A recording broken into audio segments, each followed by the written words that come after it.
Orbital Supermax, Episode 7. I once knew a man who'd worked at OSP-4 since the day they set her in space and gave her a spin. He told me that the only thing that set apart forensic psychiatry from the political activities wing was that the crazies in the PAW had a cause. We had never meant to go there, but when our elevator stopped and all the lights turned red, Wes Morgan pried open the doors and we found that the attack by the Nova Dogs had blown open the shaft. We'd been saved from the vacuum of space by a piece of steel that had peeled off one wall and lodged underneath the car. We were lodged in the shaft, but we could all detect the gentle hiss of escaping air, and we stepped off carefully. No man wanted to be the last to disembark and risk a short trip back into the black. I let them go, and eventually only Sila Wirrick and I remained. It was fitting in a way. She was my therapist, the woman into whose custody I had been given after being stripped of my rank. She looked at me, and I looked at her, and neither of us wanted to go before the other. In the end, she had more steel in her than I did, and she followed me out of the shaft, right into the barrel of a gun. Our assailants, like most of our group, wore prison orange, except that they wore red suns painted on bands of white cloth on their arms. They'd been waiting by the door of the escalator, capturing and disarming us one by one as we came through. They took us through the prison block and up a flight of stairs. There, striding around a control centre consisting of hacked notepads and vidscreens that had once been mounted in guard posts, was a Tavarin. He was tall and well-muscled, with greyish skin, and he owed his freedom to us. "We meet again, Yusuf Asari," said Morgan cockily. By this time we'd all been shackled with plastic handcuffs, and his wrists were bound before him. Several more Tavarin prisoners from the PAW stood nearby, holding onto our guns for us. "We do indeed," responded Asari. "What are you doing here, Morgan?" "Sightseeing, you know, snap a few pictures, have a drink with the locals, that kind of thing." "We're here by accident," Wirrick quickly interjected. The small blonde woman in nylons and a suit looked out of place in the sea of orange and blue uniforms that made up our group, but she'd become as much a part of it as any of us. "Our elevator." "I don't care what brought you here. I want to know where you are going." Asari's face was stone, and his accent made him stress his syllables in all the wrong places. "We are here, and the pirates are out there, and no one travels between us. Except you. Why? What are you seeking?"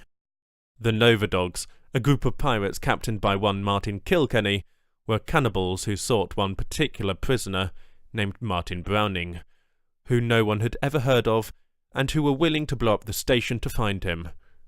They'd struck without warning, targeting command centres and barracks with pinpoint precision.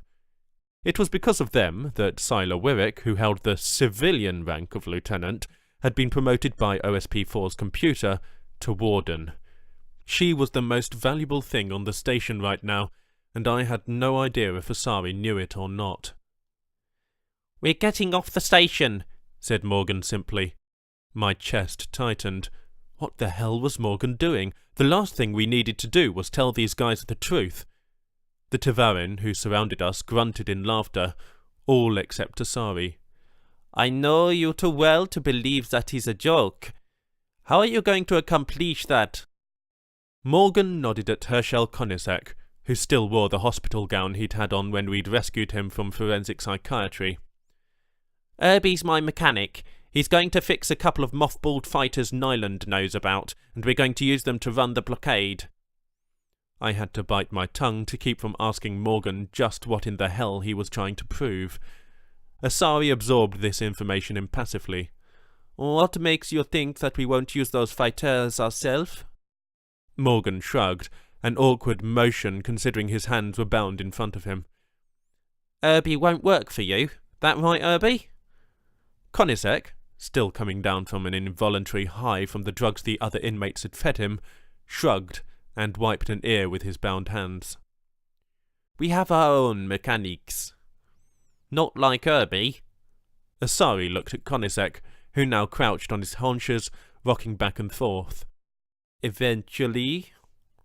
One of the prisoners in the back started to say something, but he was violently cut off by a Tavarin who shoved the butt of his rifle into his guts. I was glad I hadn't spoken up. We saved your life, said Morgan quietly. Apparently, the Tavarin have a short memory. The Tavarin have a long memory. Asari's brow creased. My people remember the battle of the Idris IV, and we remember the day when Karath Tai. Enough with the performance, Yusuf. 2 years of exchanging chess moves on bits of paper tied to string, and all of a sudden I'm suppressing your people? Morgan took 2 steps towards Asari, and every rifle in the room raised at once. He stopped and sighed. No one's got more sympathy for your cause than I do. When we get off this hunk of junk, the first thing I'll do is send your people a note with the station's coordinates. You know that. Asari considered this as he looked at his men, meeting each of their gazes. Chess is chess, but I do not trust you, Morgan. Leave the girl here. Sure, done. Now let's get these cuffs off, said Morgan. I was offended by just how fast he'd agreed to Asari's terms. He'd sold out Wirrick without a second thought. I couldn't contain myself. We're not leaving Silo with you. A rifle butt to the solar plexus silenced me a lot quicker than I'd like to admit. I spasmed and found myself on the floor, having to struggle not to vomit repeatedly. Morgan's voice sounded fuzzy over the pounding of blood in my ears. Nice going, kid. The idea was to convince them she wasn't valuable as a hostage. That, said Asari as I struggled to my feet, is exactly why I don't trust you. The girl stays, and you uphold the end of your deal. No, Another blow from the same rifle sent me back to my knees. I didn't know why I got back up again. Sure, I'd come to respect Wirrick during our escape attempt, but it wasn't like me to risk my own neck for someone else. It wasn't that I was selfish, it's just that the last time I took a risk, someone very close to me died. Being a bastard is generally safer for everyone involved. So why was I putting myself out there for her? Was it because I respected how she'd bested 20 armed men with only the sound of her voice at the armory? Or was it because she'd trusted me enough to sign me into the system at the server room, knowing that I was going to use that access for my own purposes? Oh, for Christ's sakes, let me speak! I barked as I saw the rifle butt rise again. Asari looked at me, and then nodded at the guard. The rifle lowered. She was the one who saved your life. Without her access codes, we'd all be dead. And, despite everything, she has never left a man behind. No one. Not multiple murderers, not convicted rapists, not even a former quartermaster with sticky fingers. So there isn't a man among us. I looked around at the other prisoners and found a surprising number of them nodding back. Who will leave her behind now. If you ever want your people to know which sorry-ass scrap of metal you got yourself imprisoned in, you'll let us go. As far as impassioned speeches go, it was one of my best.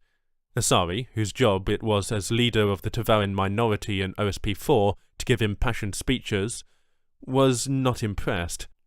Or we could just kill you all and we're no worse off than we were before. I'll stay, said Wirrick.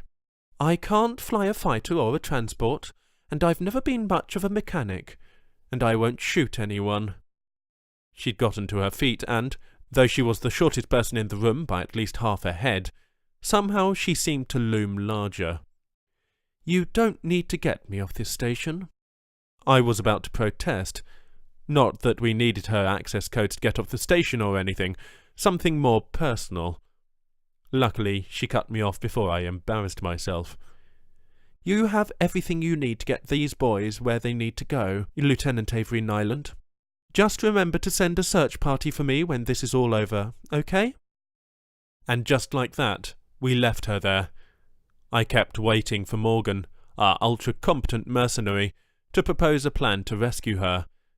As soon as we got out of earshot, he'd suggest we storm the air ducts or take out the guards with knockout gas. But the plan never materialised.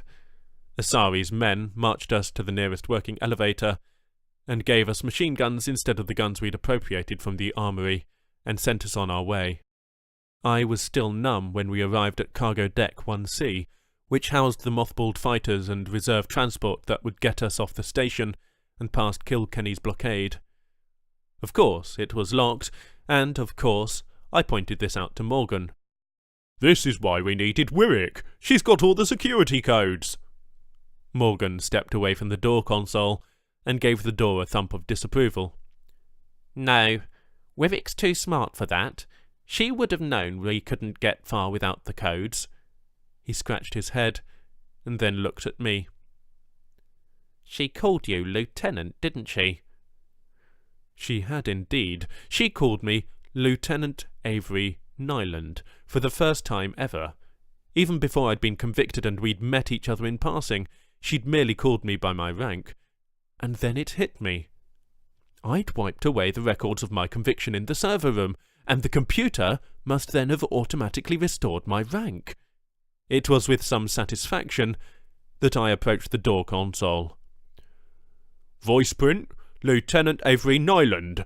Passcode, How Now Brown Cow." One of the hardened criminals in the back of our group burst out laughing, and I felt my cheeks go red. "What? I like the way it rhymes."